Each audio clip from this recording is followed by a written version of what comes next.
କାଲି ତ ପୁଣି 10 ହଉଛନ୍ତି, ତାପର ଦିନ 20 ହଉଛନ୍ତି, ତାକୁ କେମିତି ରଖିବେ? ଆପଣ ଘର କରିବାକୁ ଦରକାର, ହଁ କି ନାହିଁ? ସରକାର ଚିନ୍ତା କରିକି ନିଷ୍ପତ୍ତି ନେଇଛନ୍ତି।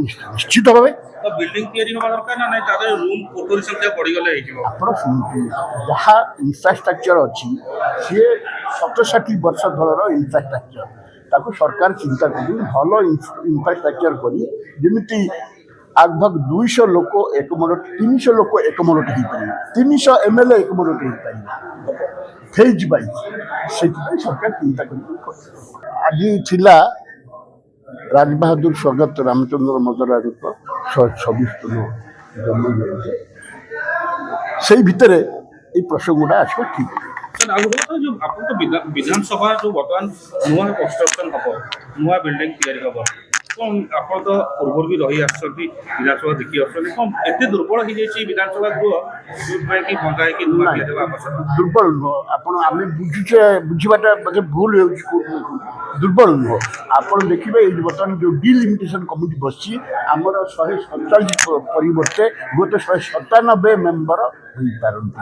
ଅତଏବ ସେମାନଙ୍କୁ ଏକମୋଡେଟ୍ କରିବା ପାଇଁ ବର୍ତ୍ତମାନ ସରକାର ଚିନ୍ତା କରୁଛନ୍ତି। ଆଗାମୀ 70 ବର୍ଷରୁ 100 ବର୍ଷକୁ ଆଖି ଆଗେ ରଖି ବର୍ତ୍ତମାନ ହେବାକୁ ଆପଣ ଦେଖନ୍ତୁ, ଆମକୁ ଆଗକୁ ବଢ଼ିବାକୁ ପଡ଼ିବ ନା।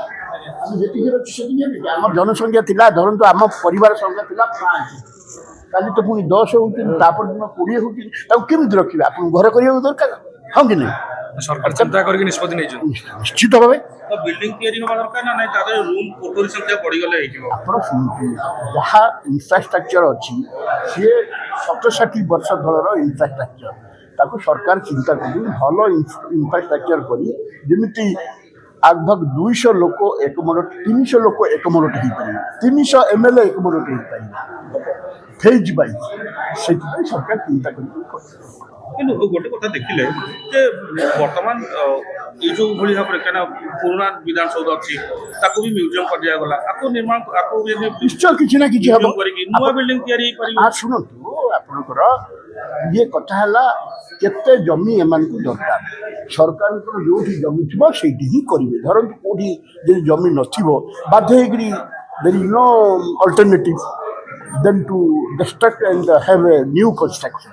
ସେଇଟାକୁ ଆମେ ଆଉ କିନ୍ତୁ ଯେତିକି ବଜେଟ ରଖାଯାଇଛି ବିଧାୟକମାନଙ୍କ କ୍ୱାର୍ଟର ପିଛା ଯେହେତୁ 90 ଲକ୍ଷ ଟଙ୍କା ଏ ବର୍ଷ ଖର୍ଚ୍ଚ ହେଇଛି, ତେଣୁ ସେମିତି ଏଇ ଯୋଉ ବଜେଟ ରଖାଯାଇଛି ଏ ବଜେଟରେ କେବେ ବିଧାନସୌଧ ତିଆରି ହେଇପାରିବନି, କାହିଁକିନା ପୂର୍ବରୁ ରାଜୀବ ଭବନ ମଧ୍ୟ ତାର ବଢିଥିଲା ବଜେଟ, ୟାର ବି ବଜେଟ ବଢିବ। ଆପଣ ଶୁଣନ୍ତୁ, ଯେତେବେଳେ ସେମାନେ ପ୍ରଥମେ ବଜେଟ କରୁଛନ୍ତି ସେ କିଛି ସମୟକୁ ଆଖି ଆଗରେ ରଖି କରୁଛନ୍ତି।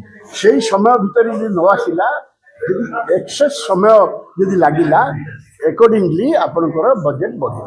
ସେଥିରେ କିଛି କିନ୍ତୁ ଲୋକଙ୍କ ପଇସାକୁ ପାଣିରେ ପକା ଲୋକଙ୍କ ପଇସା ପାଣିରେ ପଡୁନି। ତାହେଲେ ଗୋଟେ କାମ କରୁନାହାନ୍ତି, ବିଧାନସଭାକୁ ଉଠେଇ ଦିଅନ୍ତୁ, MLA MP ରହନ୍ତୁ, ଲେଜିସ୍ଲେସନ ନ ରହୁ, ନିୟମ କାନୁନ ଉଠି ଯାଉ, ଦେଖିବେ ଆପଣ ରହିପାରିବେ।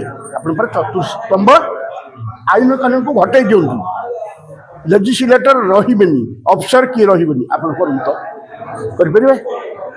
ମୁଁ ପଚାରୁଛି ଆପଣଙ୍କୁ, କରିପାରିବେ କି? ସମ୍ଭବ ନୁହଁ। That is but required. It is essential. Okay? Thank you.